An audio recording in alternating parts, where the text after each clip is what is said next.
예수 만나기 전에 사실은요, 결혼하고 나서는 하여튼 뭐 가난하니까 열심히 직장생활로 돈 벌으려고 애를 많이 썼죠. 그 세상 문화 속에 깊이 빠져들어가지고요, 가정을 이제 등한시하게 됐죠. 그래서 제가 내가 도저히 견디다 못해서 이제 이혼을 열심히 하고 제 아들한테 그런 얘기를 했대요. 초등학교 4학년짜리한테. 엄마가 아빠하고 도저히 살 수 없어서 이혼해야 될 것 같은데 너 엄마 아빠하고 이혼하면 누구하고 살래? 그랬더니 초등학교 4학년짜리 제 아들이 엄마를 가만 보더니요, 엄마, 난 엄마도 좋지만 아빠가 필요해 그러더래요. 그래서 눈물을 뚝 흘리면서 머리를 푹 숙이더래요. 제 아내가 이 자식한테 아빠가 있어야 되는구나. 이게 부부만 문제가 아니라 아이한테, 또 어쩌면 이 아이의 또 구성한테도 또 문제가 생기겠구나. 그래서 가정법원에 가서 서로를 더 찾아왔대요. 우리 아들 때문에 살아났어요, 저는. 우리 큰아들이 결혼할 때 많이 울었어요. 고맙다, 네가 아버지 자리를 찾아줘서. 근데 우리 아내가 그렇게 가정 회복을 위해서 기도하다가 제가 그때 예수님 만났어요. 나는 열심히 살면 되는 줄 알았는데 방향이 틀렸구나. 예수님을 몰랐다는 사실. 그때 교회도 좀 다닐 때였거든요. 교회를 건상 다녔구나. 예수님을 모르고 살았구나. 길이여 진리여 생명이신 예수님을 만나지 못했구나. 예수님이 내 안에 없었구나. 그래서 제가 그때부터 거듭 태어나고 다 모든 세상과의 관계를 끊었어요. 그래서 제 아내한테 용서를 구하고요. 그런데 제 아내의 관계는 조금씩 회복이 되는데 그것도 상당한 시간이 걸렸어요. 근데 우리 아들과의 관계는 회복이 안 되는 거예요. 아이들이 저하고 기피하는 거예요. 말을 잘 안 해요. 말을 섞지 않으려고 아주 간단한 얘기하면 안 해요. 그래서 제가 가정 예배를 드릴 때 제가 그랬어요. 이렇게 살 수 없지 않냐? 아버지한테 하고 싶은 얘기 있으면 좀 해봐라 그랬어요. 근데 말을 안 해요. 그래서 제가 또 접근을 했어요. 아버지가 이제 새롭게 살려고 그러는데 이렇게 긴장 속에서 살 수 없지 않냐?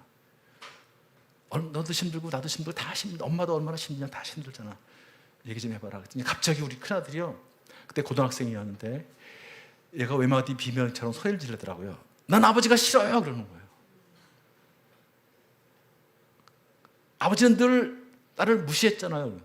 그래서 얘가 막 터질 거예요. 막 엉엉 소리를 내면서 우는 거예요. 전 우리 아들이 그렇게 우는 걸 본 적이 없어요. 폭발한 거예요, 얘가요. 그랬더니 우리 둘째 아들도 따라서 울고요. 그래서 제가 우리 아들들 앞에 무릎을 꿇었어요. 아버지가 잘못했다. 아버지를 용서해라. 아버지도 죄인이라 그랬다. 이제 예수님 만났으니까 내가 새롭게 할게.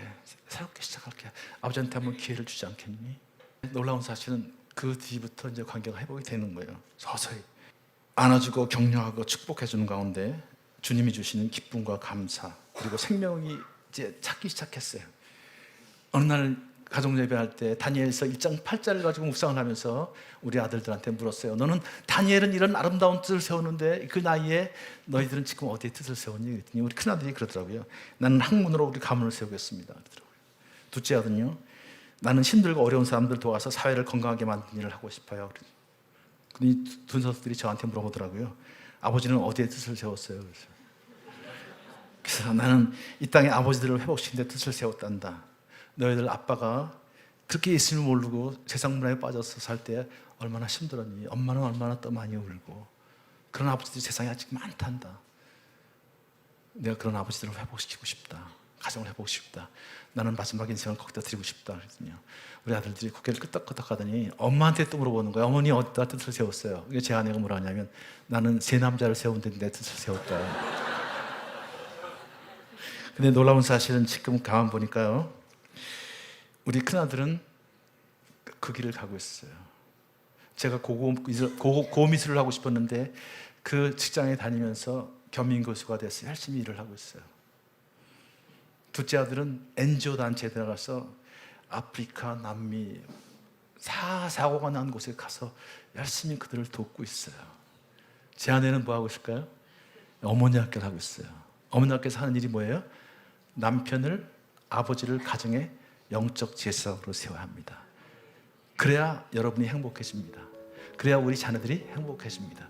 그 일을 하고 있어요. 제가 장로가 돼서 편지를 보냈는데 아버지를 이 세상에 제일 존경합니다. 아버지가 계셔 그 자리를 지키셨기 때문에 오늘 우리가 이렇게 잘 쓰십니다. 그런 편지를 제가 받았어요. 참 많이 울었죠. 저는 그런 삶을 못 살 줄 알았어요. 그런 얘기는 못 들을 줄 알았어요. 한 아버지가 주님을 만나서 그 관계가 회복될 때, 그리고 가족 관계가 회복될 때 이런 놀라운 일들이 벌어지더라고요.